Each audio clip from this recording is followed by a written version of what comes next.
갈라디아서 5장 22절, 23절 말씀입니다.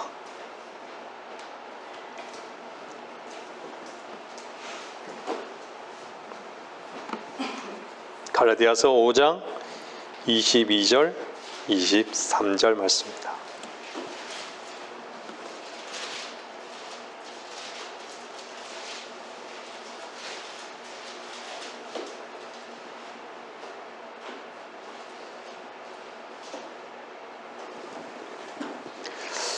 그러나 성령의 열매는 사랑과 기쁨과 화평과 오래 참음과 친절과 선함과 믿음과 온유와 절제니 그러한 것을 반대할 법이 없느니라. 그리스도께 속한 사람들은 그 육신을 욕정과 정욕과 함께 십자가에 못 박았느니라.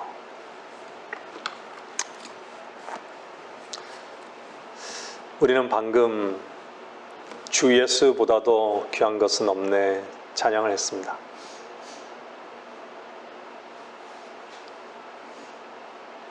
그 찬양을 부를 수 있는 사람은요, 그리스도와 함께 죽고 그리스도와 함께 다시 살아난 사람만이 그 찬양을 사실 부를 수 있는 것이죠.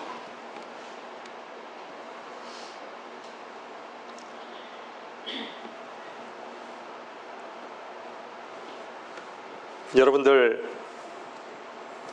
이 자리에서 생명의 말씀을 듣는 것으로 여러분 기뻐하지 마시고 생명의 말씀이 여러분 안에 거하는 것으로 인해서 여러분 기뻐하는 시간이 되시길 바랍니다.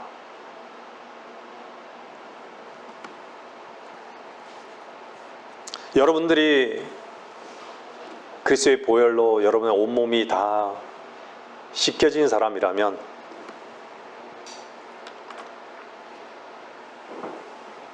여러분들은 분명히 하나님께서 만족하시는 열매, 그 열매는요, 성경에서 열매를 얘기할 때는 생명을 얘기하고 있습니다. 열매는 생명입니다.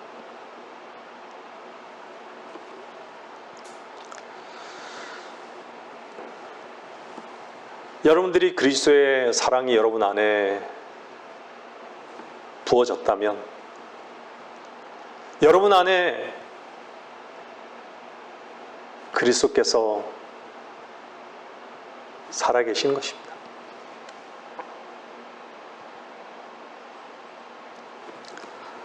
여러분들 요한복음 15장은요,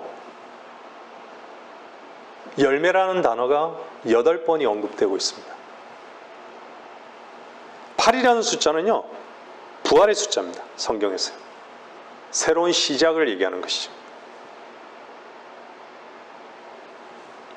새로운 시작과 관련된 것이죠.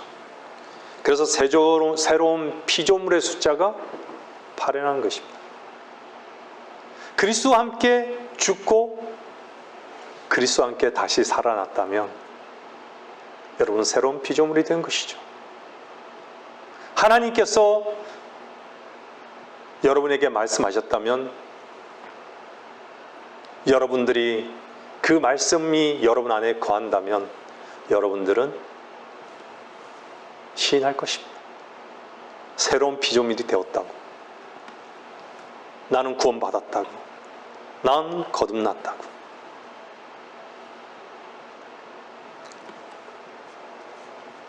여러분들은 새로운 피조물이 되었으면요, 하나님께서는 여러분의 길이 되어 주시는 것이에요. 생명이 되어 주시는 것입니다.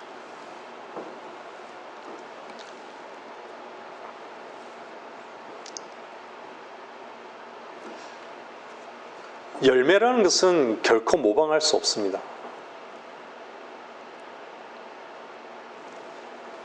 여러분들 농부는요, 무엇을 기대하죠? 열매를 기대하는 것이에요. 열매를 기대하지 않는 농부는 없습니다. 하나님의 말씀이 여러분 안에 거할 때, 실제적으로 거할 때, 여러분들이 기록되었을 때 사람이 빵으로만 사는 것이 아니요 하나님의 모든 말씀으로 사느니라. 하나님의 모든 말씀으로 사느니라. 그 말씀을 여러분 안에서 경험하는 것이죠.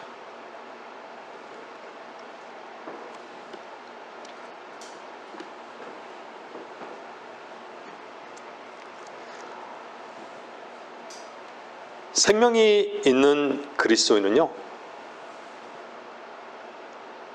우리가 흔히 그리스도께 속했다라고 말하죠. 우리는요, 첫 열매들이 되었습니다. 고린도전서 15장의 첫 열매들. 그래서 우리는 몸의 구속을 기다리는 것이죠.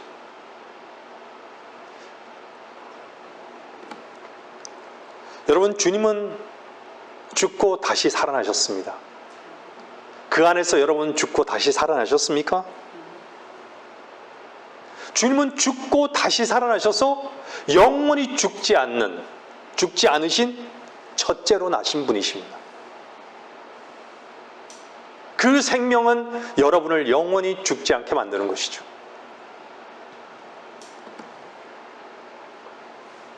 그 사람은요, 여러분 안에 그리스도께서 살아계심을 아는 것입니다. 하나님께서 그리스도를 살리셨습니까? 죽은 그리스도를 살리셨습니까?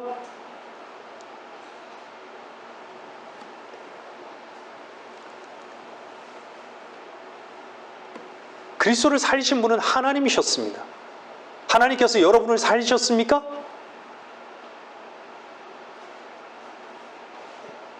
그분은 하나님이셨습니다.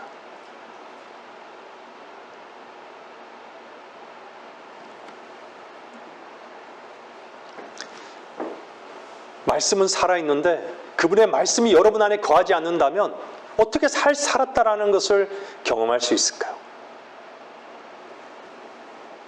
말씀의 능력을 말하고 있는데 여러분의 말씀이 그 안에서 거하지 않는데 어떻게 능력이 된다는 것이죠. 자신이 절망할 수밖에 없는 그런 존재. 하나님께서 너는 절망할 수밖에 없다. 너는 불가능하다. 가능성이 없다. 넌 죽어 마땅하다. 라고 말씀하시는데 그 말씀이 내 안에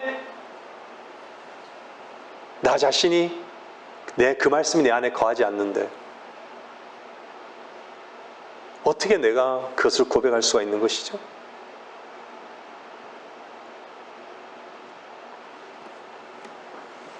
하나님께서 주님께서 십자가에서 다 끝내셨다는 그 말씀이 내 안에 없는데 어떻게 내가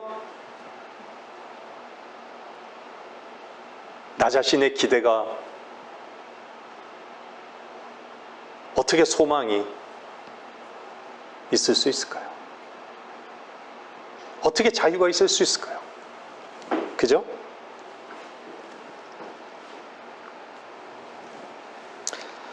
말씀이 하나님이심을 아는 자는 그 말씀이 내 안에서 이루어졌을 때 그 말씀의 능력을 아는 것입니다. 세상이 줄 수 없는 참 기쁨과 참 소망, 평안은 어떤 사람에게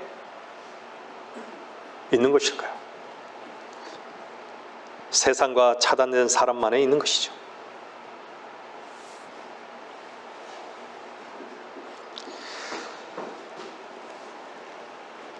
제가 왜 참이라는 말을 기쁨과 소망 안에 붙인 줄 아십니까? 세상의 기쁨과 세상의 소망으로 살아가는 종교인들이 참되신 하나님 안에만 있는 것을 결코 흉내낼 수 없다는 것을 말씀드리는 것입니다. 폼 잡는다고 모방한다고 그분께 결코 속할 수는 없습니다. 하나님은 머리로 알고 있다고 그분께 속한 것이 결코 아닙니다. 70억 명이 생각이 옳다고 확신한다고 해서 그것이 하나님의 생각과는 다른 것이죠. 모든 사람이 자신이 의롭다고 주장하고 싶은 자기 속에 있는 그 생각의 확신이 얼마나 마귀가 사용하는지를 모르는 것이죠. 마귀가 심는 그 흘러들어오는 생각은 내가 멈추고자 해서 멈추는 것이 아닙니다. 멈춰지는 것이 아니죠. 의지와는 상관없이 생각에 사로잡혀 끌려다니는 것이 연약한 인간인 것이죠. 마귀의 전장은 항상 우리의 오름을 붙잡아 내 마음과 의지를 하나님의 원수 마귀에게 복종케 하려 한다는 것입니다. 내용이 조금 벗어났습니다. 많은 구원받은 사람들이든 많은 종교인들이든 나쁜 짓만 행하지 않으면 하나님께서 기뻐하실 것이라고 속는 것이죠. 선을 행하지 않은 모든 것이 죄라는 것을 왜 모르는 것일까요? 저는 제 안에 선한 것이 없음을 말씀하셨을 때 비로소 저는 내가 선을 행할 수 있는 존재가 아님을 알게 되었습니다.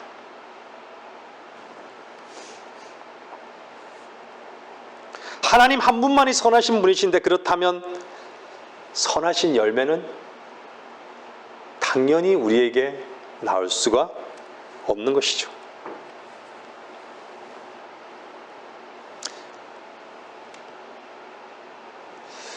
주님께 날마다 매 순간 자신을 부인하지 않고서는 그분이 친히 능력으로 맺으시는 열매를 통해 그분과 함께 만족할 수는 없는 것입니다.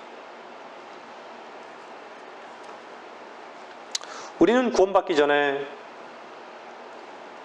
본래 주인이 없는 야생 포도였습니다. 구원받은 후 생명나무인 올리브나무에 접붙여진 것이죠. 늘 말씀드리지만 열매는 나무의 문제인 것이죠. 우리는 믿음과 성령의 능력으로 접붙여진 가지입니다. 가지가 할 수 있는 것은 없습니다. 그런데 할 수 있는 것이 없다는 말을 엄중하게 들으셔야 합니다. 열매를 맺기 위해 내 힘을 쓰는 한 결코 성령의 열매는 맺지 못한다는 것입니다. 얼마나 종교인들이 성령의 열매를 맺고 있느냐? 폼 잡고 살아갑니까? 뿌리 없는 나무는 결코 열매를 기대할 수 없습니다. 이 말은요, 자신의 본질을 보지 않고 결코 참되신 하나님의 말씀 앞에 굴복할 수도, 하나님께 의탁할 수도, 자유할 수도 없다는 것이죠. 소경이 본다고 하는 것만큼 어리석은 말이 어디에 있습니까? 하늘의 밀알이 땅에 떨어져 죽었기에 많은 열매를 맺는 것입니다. 주님은 하늘의 밀알이 되셨습니다.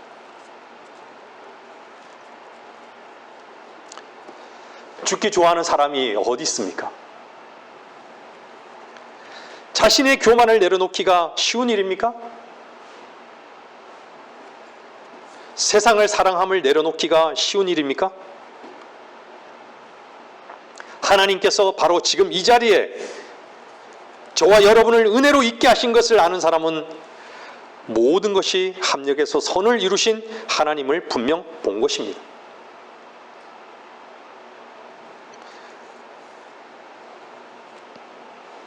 얼마나 다짐하고 얼마나 많이 결심을 해도 죄를 이길 수 없는 그것을 아는 순간 그것이 우리의 문제가 아니었음을 얼마나 우리를 자유케 한 것입니까? 서론이 많이 길어졌습니다. 본론으로 들어가겠습니다. 여러분은 자신을 온전히 포기하고자 하는 근거가 있습니까?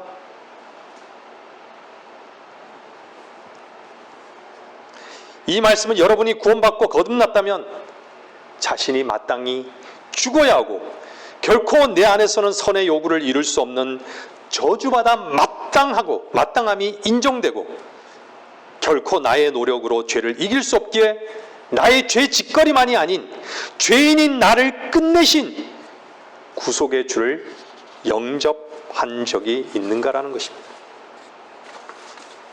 그렇다면 그분을 섬김, 그분이 받으시는 것, 그리고 그분이 받으시는 것 역시 우리 안에 근거는 없는 것이 확실하지 않습니까?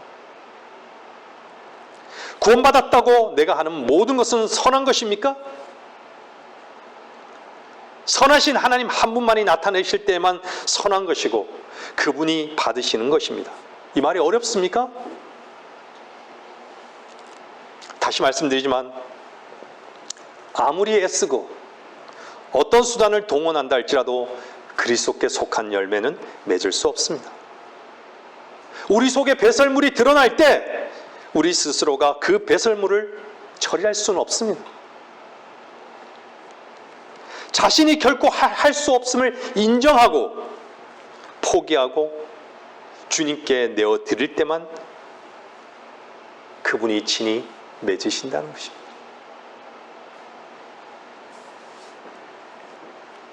예배에 열심히 참석하고 아무리 열심히 봉사를 해도 자신을 온전히 포기하고 내어드리지 않는 한 맺을 수는 없습니다. 우리는 우리 자신을 돌아보기를 원합니다. 여러분은 여러분을 사랑하는 사람들만 사랑하고 계십니까? 아니면 주님께 여러분을 통제하시도록 온전히 허락하셨습니까? 여러분은 상황과 환경과 상관없이 기쁨이 넘치십니까? 아니면 상황과 환경이 여러분의 삶을 지배하고 있습니까? 여러분의 인생에 하나님께서 어떤 상황을 허락하시든지 상관없이 오래 참고 계십니까?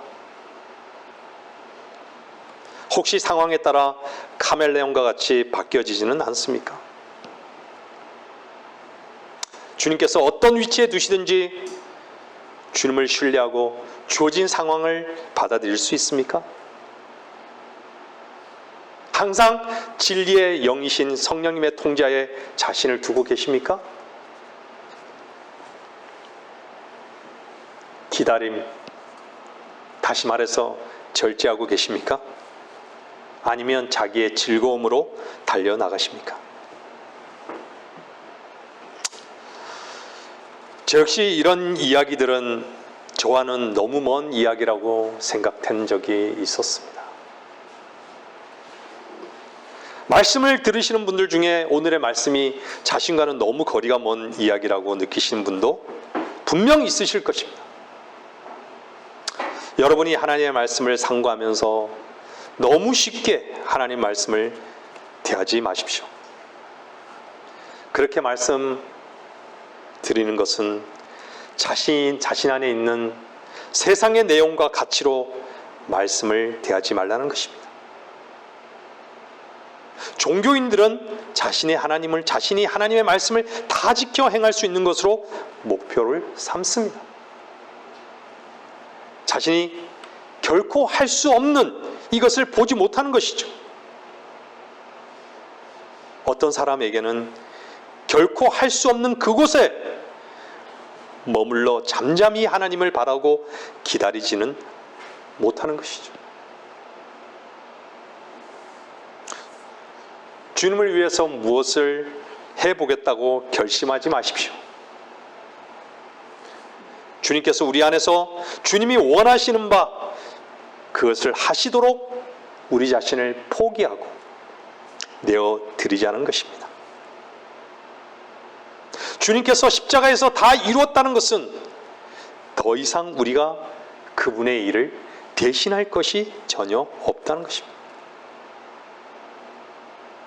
그분이 친히 하실 것이기에 우리에게 하나님의 말씀을 우리의 손에 주신 것입니다.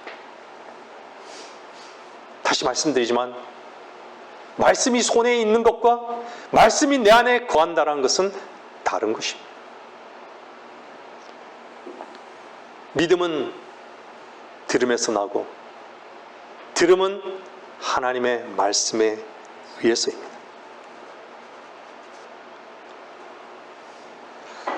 육신으로 난 것은 육이요 성령으로 난 것은 영이니라. 죄인이었던 우리가 구원받게 되었던 것을 한번 생각해 보십시오. 오직 진리의 영이신 성령의 역사로만 가능했던 것이죠. 그 어떤 인간도 영적 소경을 영적으로 눈뜨게 할 수 없습니다.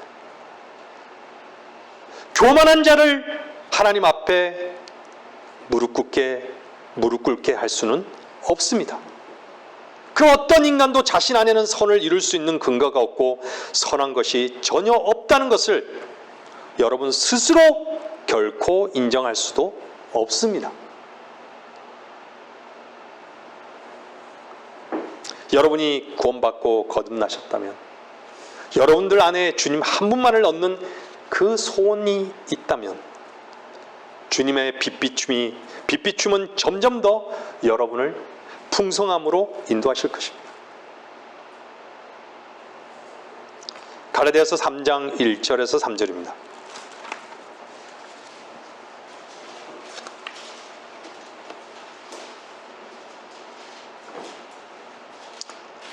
갈라디아서 3장 1절에서 3절 말씀입니다.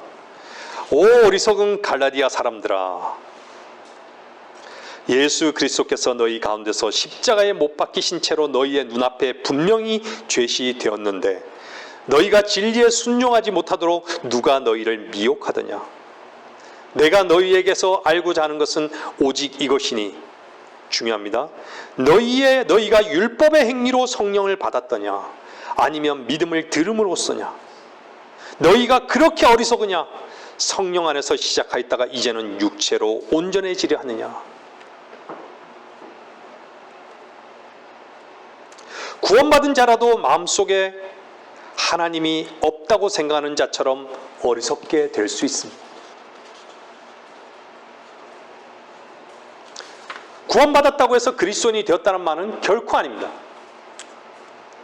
한 번 구원받은 사람이 구원을 잃어버릴 수 있다고 말씀드린 것이 아닙니다.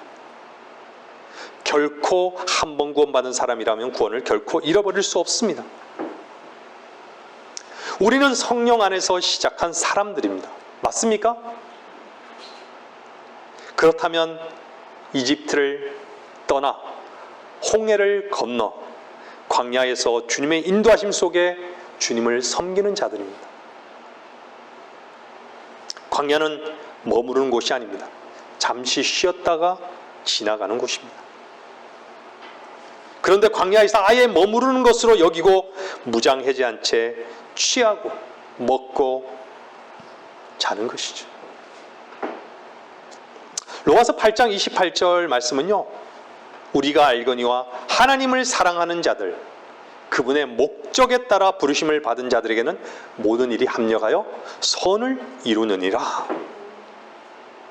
모든 일이 합력하여 선을 이루는 분은 분명 하나님이신 것이죠. 우리는 그것을 아는 것이죠. 그런데 모든 일 속에 나에게 나쁜 일도 합력하여 선을 이루시는 하나님을 보지 못한다면 인간으로서 견딜 수 없는 고난을 겪은 선지자들과 주님과 바울은 결코 하나님의 목적에 따라 부르심을 받은 것과는 먼 것이 아니겠습니까? 그들은 저주받은 것이죠.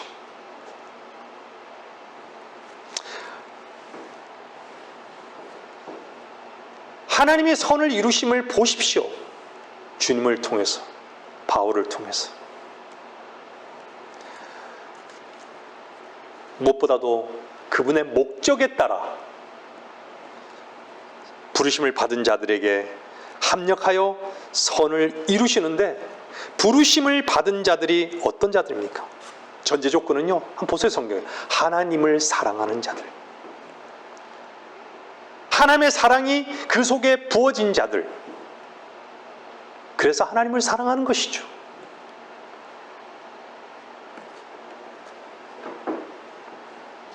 사람에게 나쁜 일이든 좋은 일이든 하나님은 관심 없고, 하나님은 우리의 자아를 상실하고 또 상실하여 선을 이루시어 예수 그리스도의 형상이 되도록 만들어 간다는 것입니다.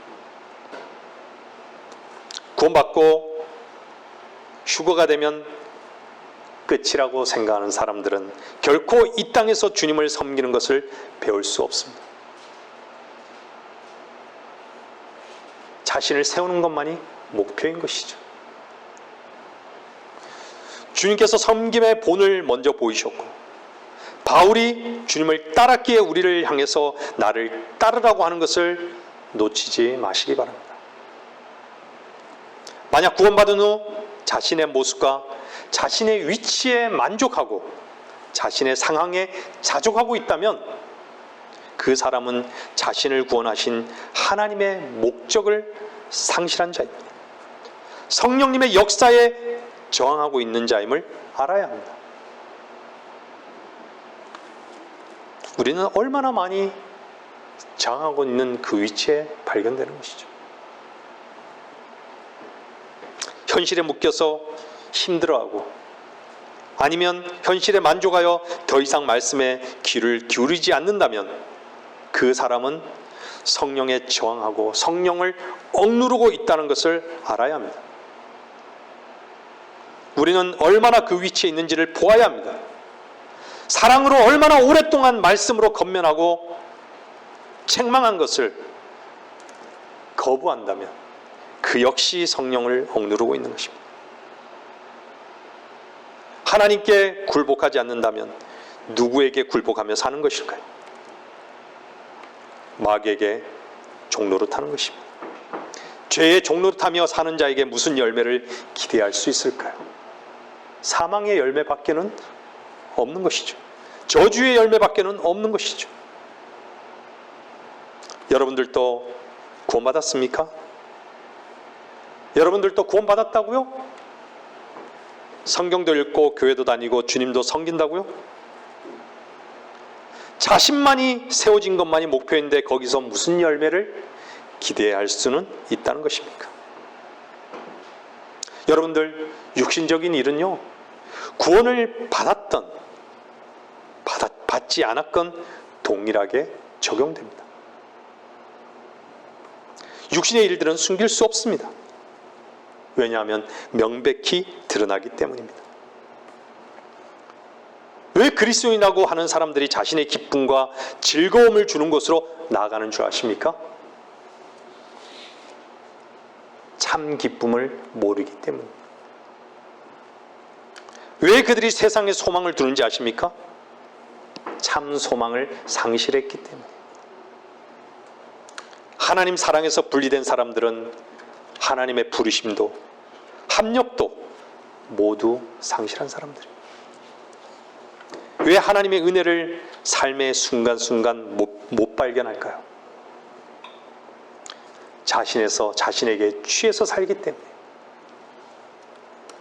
하나님께서 선을 이루신 것에 전혀 관심이 없는 것이죠. 육신이 일할 기회를 너무나 무방비하게 내어드리는 것이죠. 육신의 행위들을 육신적 노력으로 이겨내리라는 것은 오래가지 못합니다. 육신으로 난 것은 육이요, 영으로 난 것은 영입니다. 육은 무익하기 때문인 것이죠. 성령으로 난 것은 영입니다. 여러분 안에, 성령 안에, 여러분이 그리스도 안에 있다면, 여러분이 말씀이 여러분 안에 거하시는 것을 여러분들이 경험하며 산다면 여러분은 분명히 하나님의 참된 만족을 경험하실 것입니다. 그리고 기뻐할 것입니다. 그리고 더욱더 알아가는 것은 육신으로 난 것이 무익한 것이며 헛것임을 더욱더 알아갈 것입니다. 여러분 자신이 한심하다고 생각하십니까? 여러분 안에 증오와 다툼과 불평이 있습니까? 참된 사랑과 기쁨과 화평을 누리지 못하고 있는 증거입니다. 우리 안에 믿음과 온유와 절제하지 못한다면 우리는 그리스도 안에서 그리스도로 살지 않는 그것을 입증하는 것입니다.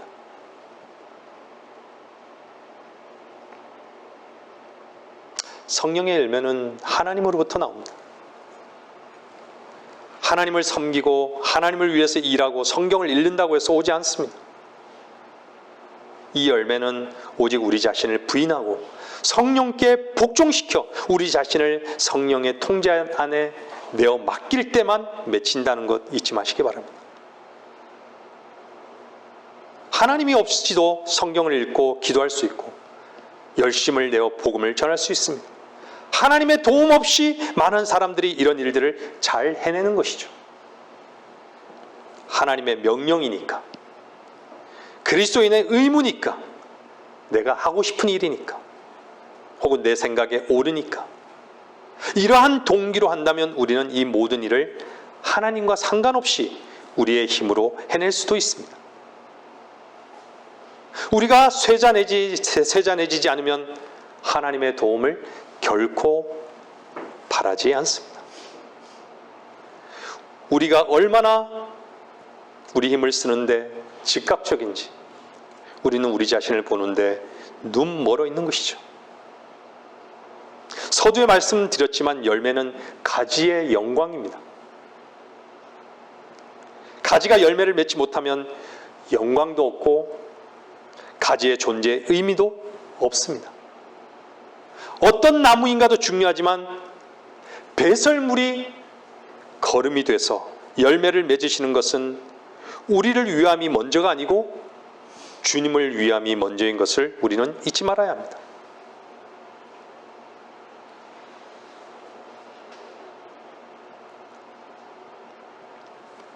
내가 나서서 하나님의 일을 하려고 한다면 그것은 실상 나를 위해서 하는 것이죠. 이 의미를 모르는 자들이 있다면 기도하기를 바랍니다.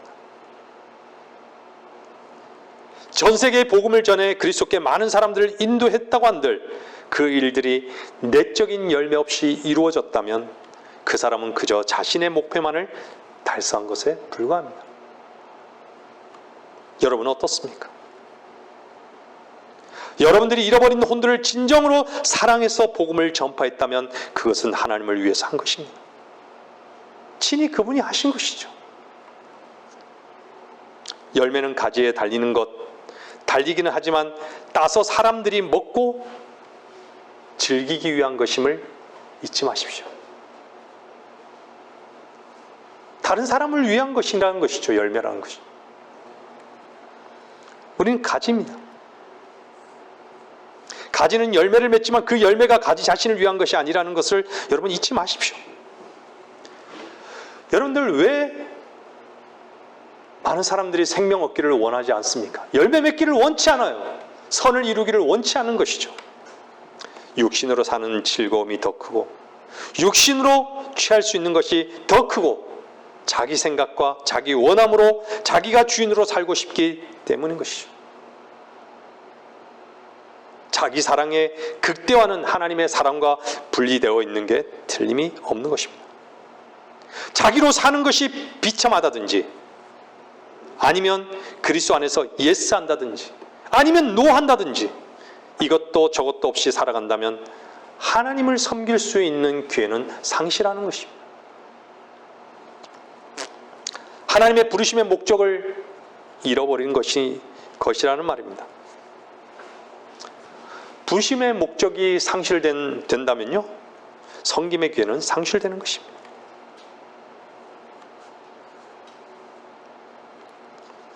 양심은 우리에게 끝없이 행위를 강요할 수 있습니다. 그러나 참된 사랑만이 자연스럽게 열매를 맺게 하는 것이죠. 내적 생명은요, 바깥으로 조용히 차분하게 자연스럽게 드러나는 것입니다. 나무가 열매를 맺으려고 애쓰거나 수고하거나 땀 흘리는 거 보셨습니까? 하나님께서 그 안에서 일하시도록 나무는 자신을 내어드려 자연스럽게 탐스러운 열매를 맺는 것입니다. 정원사는요, 나무에 때로는 거름도 주고 가지치기도 하고 온갖 정성을 다해 가꿀 수는 있지만 열매를 결코 맺을 수는 없습니다. 열매는 나무 자체가 맺습니다. 내 안에 들어와 계신 하나님께 우리 자신을 내어드리기를 기뻐하신다면 풍성하신 하나님을 경험할 것이고 열매가 자기에게 전혀 이익이 없고 다른 사람들을 위해 존재한다는 것을 우리는 분명 알게 될 것입니다. 로마서 5장 1절 말씀을 보겠습니다. 1절에서 5절 말씀입니다.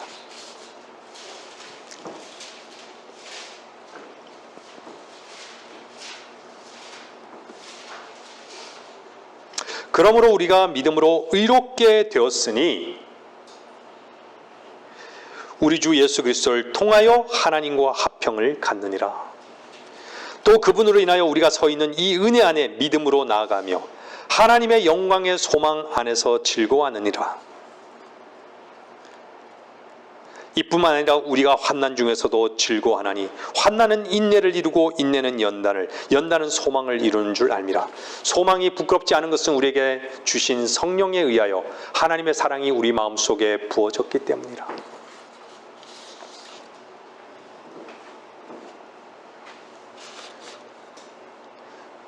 이 말씀을 보면요, 생명의 특징을 정확하게 알 수 있어요. 여러분이 그리스도의 생명이 여러분 안에 있다면 여러분은 화평할 것이고요. 예? 믿음으로 의롭게 되었음을 여러분 안에서 입증할 것입니다. 그리고 우리가 은혜 안에 서 있다는 것, 또 믿음으로 나아간다는 것, 그리고 즐거워한다는 것, 우리가 할 수 없는 것을 이룬다는 것이죠. 이 생명은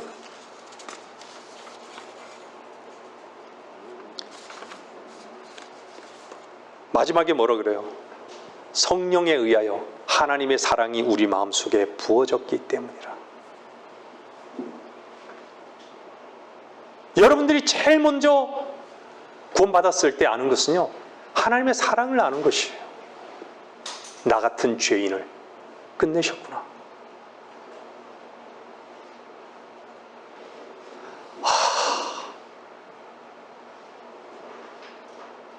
안도의 한숨을 쉬는 것이죠.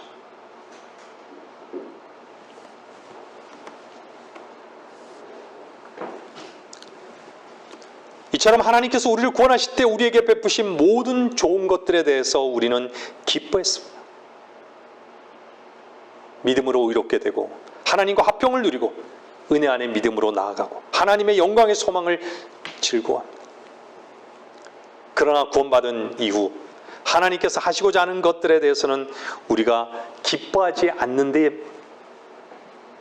있는 것이죠.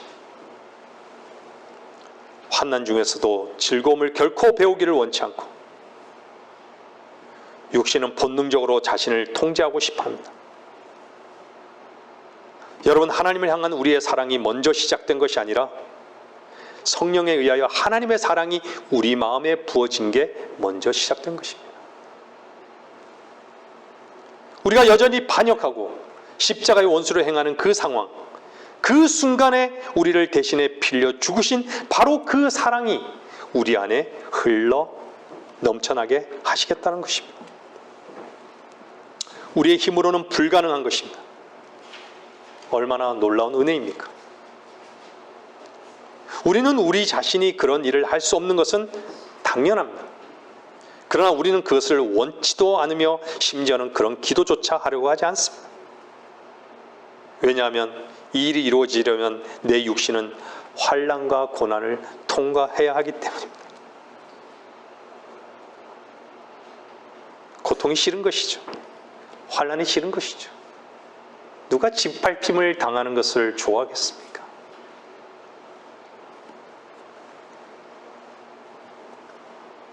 고통 없는 사랑은 없습니다. 우리가 죄인이었을 때 하나님께서 우리를 사랑하신 그 사랑이라면 누군가 나를 힘들게 하고 나를 짓밟는 상황이 아니고서는 어떻게 그런 참사랑의 능력을 보여줄 수 있겠습니까? 우리는 실패를 반복하더라도 결승선을 보고 훈련해 나가야 합니다. 그리스도 안에서.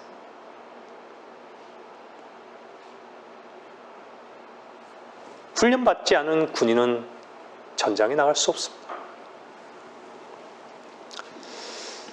누가복음 6장 27절 말씀입니다. 27절, 28절요.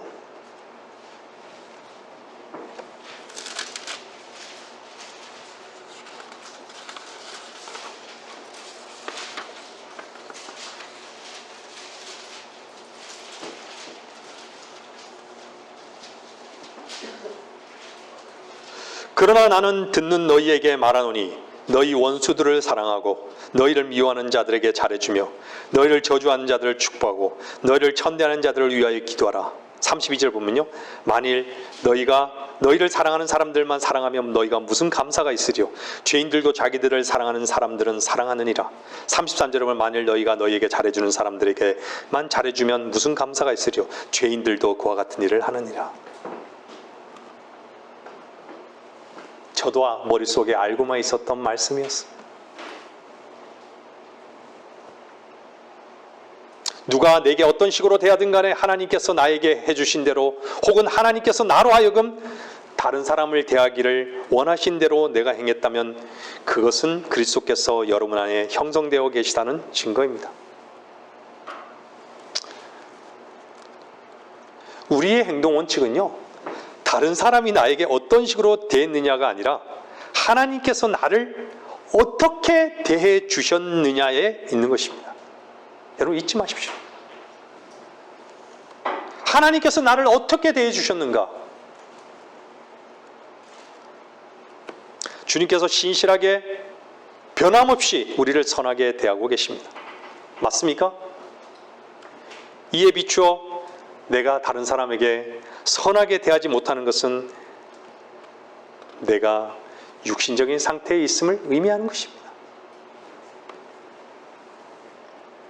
우리는 왜 우리를 사랑하지 않는 사람을 사랑하는 것이 그렇게 힘들까요? 이는요, 내가 그것을 원치 않기 때문입니다. 우리 육신은 항상 이렇게 반응하는 것이죠. 너가 나에게 잘 해줘. 그러면 나도 잘해주지. 너가 나를 사랑해? 좋아, 내가 사랑해주지. 너가 나에게 밥을 산다고? 좋아, 나도 밥 한 끼 살게. 이것들은 세상적인 사람들의 유치한 원리인 것이죠. 우리는 그리스도인이라고 하면서 하나님께서 나를 대해 주신 방식을 너무나 쉽게 잊어버리는 것이죠. 게다가 하나님께서 나를 대해 주신 그 방식대로 그들을 대하기를 아무도 원치 않는다라는 것입니다. 주님께서 우리를 구원하시는 바로 그 순간부터 우리로 하여금 육신으로 할 수 있는 그 차원을 넘어서기를 주님은 원하십니다. 이런 이유로 주님께서는 우리를 주님의 온전한 통제하에 놓이시도록 이끄신 것입니다. 그런데 하나님께서 일하시도록 도무지 허락하지 않습니다.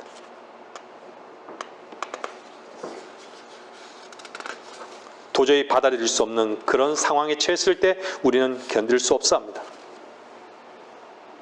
그런데 보십시오. 로마서 5장 8절. 우리가 아직 죄인이었을 때 그리스도께서 우리를 위하여 죽으심으로써 하나님께서는 우리를 향한 그의 사랑을 나타내셨느니라.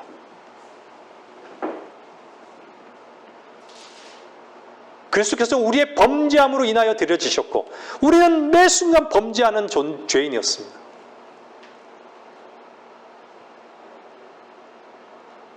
우리는 매 순간 죄를 지었다는 것이죠.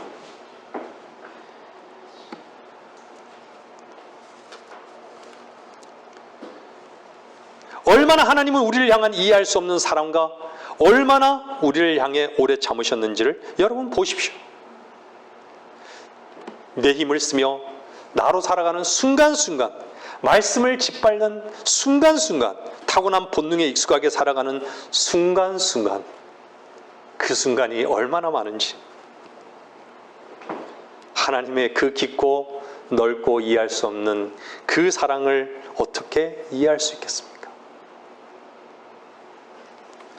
자신을 온전히 내어드려 본 적이 없는 사람이 어떻게 자신과 충돌되는 모든 것에 사랑과 기쁨과 화평과 오래 참음과 선함과 믿음과 온유와 절제를 경험하겠습니까?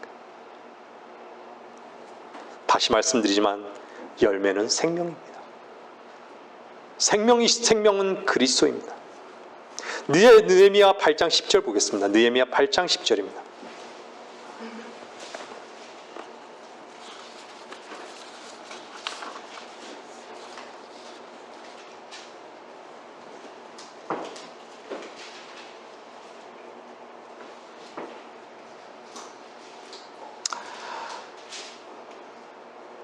이는 주를 기뻐함이 너희의 힘이기 때문이라. 이는 주를 기뻐함이 너희의 힘이기 때문이라. 여러분의 힘의 원동력은 주님을 기뻐하는 데 있습니다.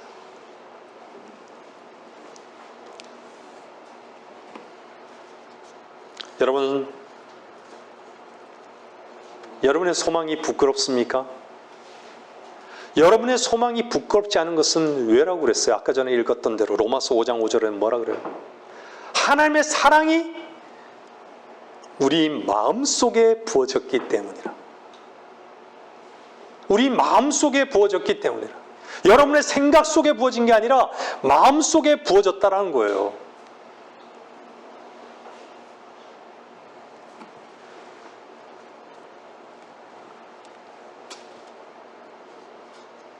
하나님께서는 우리가 육신적인 노력으로 이러한 열매를 결코 원하지 않습니다. 하나님께서는 땅의 것으로 받을 수 있는 것은 단 하나도 없습니다. 스스로 얻어낸 인위적인 것들은 상황이 바뀌면 사라져버리기 때문인 것이죠. 하나님께서는 어떤 상황에 처할지라도, 즉 슬픈 일이 닥치거나 원수들이 조롱하더라도, 좋은 환경이든 나쁜 환경이든지 그 어떤 상황에서도 하나님께서 주시는 기쁨으로 살아가기를 원하는 것이죠. 좋은 일이 있으면 기뻐하고, 나쁜 일이 생기면 슬퍼하고, 대접 잘 받으면 기뻐하다가 누가 조금이라도 섭섭하게 대하면 화를 내고, 우리는 그럴 수밖에 없는 존재입니다로 거기에 머물러 이 핑계 저 핑계로 거기에 있다면 여전히 우리는 우리 자신에게 속은 것입니다. 하나님께서 우리 안에서 선을 이루기를 기뻐하십니다. 주 앞에 굴복하여 우리 자신을 내어드려 그분께서 우리를 통해 그분의 생명을 내보이실 때 주님은 만족하실 것이며 우리도 기뻐할 것입니다.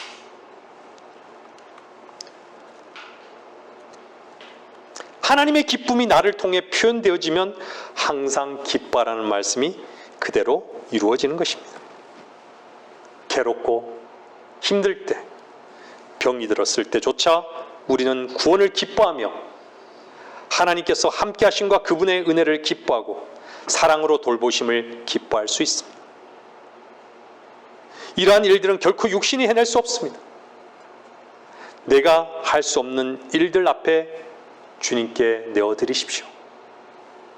할 수 없는 일들로 인해 좌절할 이유도, 다른 육신의 즐거움을 찾을 이유도 없습니다. 우리가 말씀의 능력으로 구원받았을 때를 돌아보십시오. 그때 말씀의 능력을 경험하셨다면 믿음으로 섬기는 그 과정 역시 말씀의 능력을 덧입게 될 것을 기대하십시오. 우리로서는 결코 불가능한 것을 하나님은 불가능한 것이 없음을 찬양하게 될 것이고 감사하고 기뻐할 것입니다. 주를 기뻐하십시오. 우리로 시작된 기쁨이 아니라 주로 시작된 기쁨을 누리게 될 것입니다. 시편 18편 34절 말씀을 한번 보겠습니다. 35절요.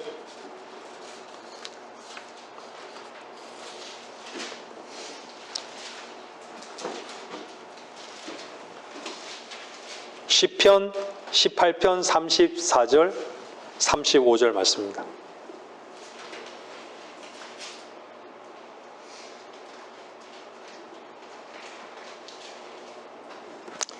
그가 내 손을 가르치시어 전쟁에 임하게 하시니 내 팔이 철화를 부러뜨리는도다. 35절 보면요, 그 주께서 또 나에게 주의 구원의 방패를 주셨으며 주의 오른손이 나를 붙들어 주셨고 주의 겸손하심이 나를 크게 하셨나이다. 다윗은 전쟁의 사람이었습니다. 여러분도 아시다시피 사자도 죽이고 곰도 찢어 죽이고 거인인 골리앗도 죽이고 적장도 단숨에 물리친 용맹한 사람이었습니다. 그러나 다윗을 크게 만든 것은 용맹함이 아니었습니다. 다윗을 위대하게 만든 것은 주의 겸손함이었습니다. 나의 겸손이라 하지 않고 주의 겸손하심이었다고 다윗은 고백하고 있습니다. 나의 기뻐함이 아니라 주의 기뻐함이라고 말씀하고 있습니다. 내 힘을 써서 과시한다고 해서 위대하게 되는 것이 아니라는 것입니다. 진리의 영이신 성령께서 우리를 통제하셔서 역사하실 그때에 우리가 위대함에 참여하게 된다는 것입니다. 여러분 두려워하십니까? 두려우십니까? 여러분 불안하십니까? 그렇다면 여러분은 망할 세상을 추구하고 있거나 세상의 평가와 세상의 가치와 함께 가고 있는 게 틀림없습니다.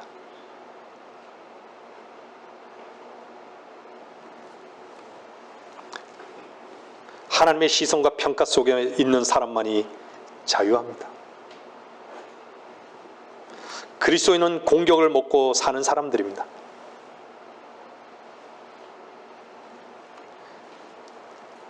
배설물을 먹고 사는 사람들입니다.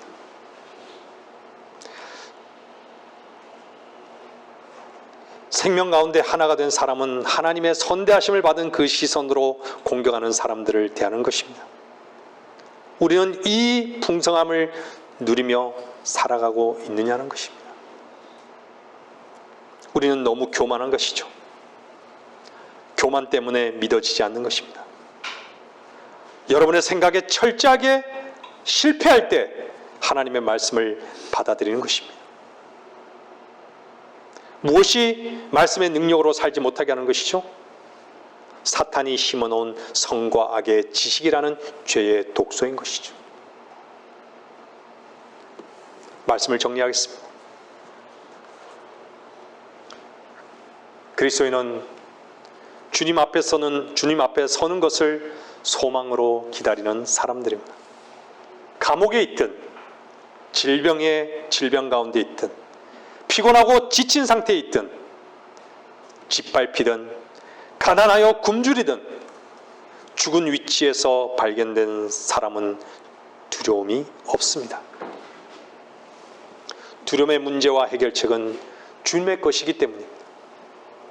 요한복음 14장 26절은 이렇게 말씀하고 있습니다. 그러나 위로자이신 성령을 아버지께서 내 이름으로 보내시리니 그가 너희에게 모든 것들을 가르치시며 또 내가 너에게 말한 모든 것들을 기억나게 하시리라.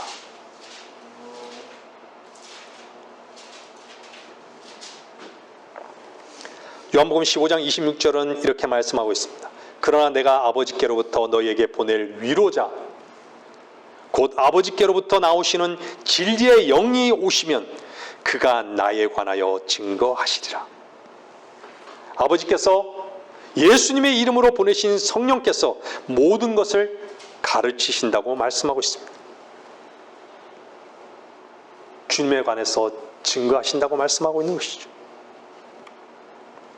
우리는 어떻게 사랑할지도 모르고, 우리는 어떻게 평안을 가져야 할지도 모르며, 어떻게 다른 사람들에게 온유하게 대해야 하는지도 모르지만 그분께서 이 모든 것을 가르치시겠다고 하십니다. 하나님께서는 어떠한 요구를 하더라도 하나님께서는 다 들어주시는 것은 여러분들의 착각입니다. 하나님께서 원하시는 것은 내가 그리스도 안에, 그리스도가 내 안에 있기만을 원하십니다.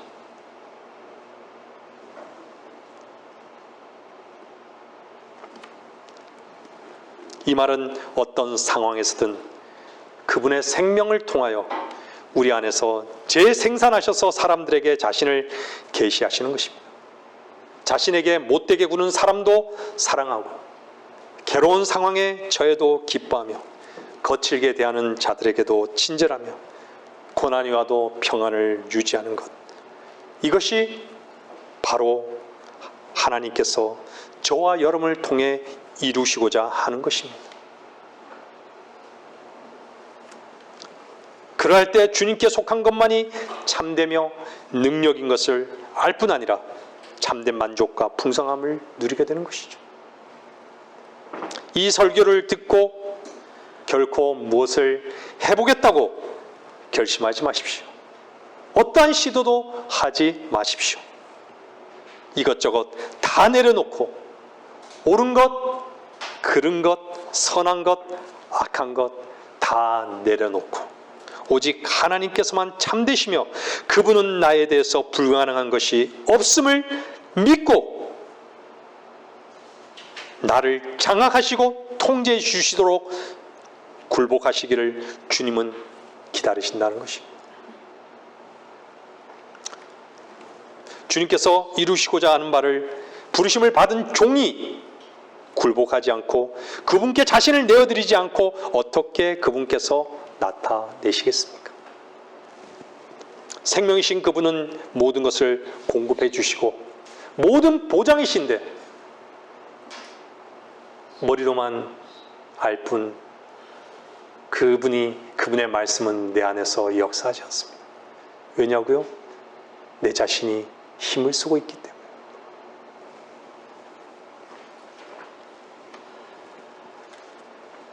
생명이신 그분을 얻지 못하는 것은 여러분 자기 자신이 가장 큰 방해꾼임을 아시고 자신이 자신을 굴복하고 자신을 내어드리고 잠잠히 기다리는 그 위치가 가장 복되다라는 것을 늘 경험하는 성도들로서의 마땅함을 누리시기를 주님의 이름으로 선포합니다.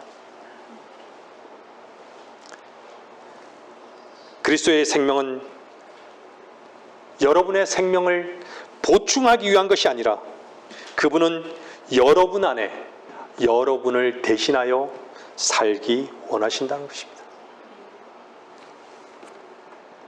이상으로 말씀을 마치겠습니다.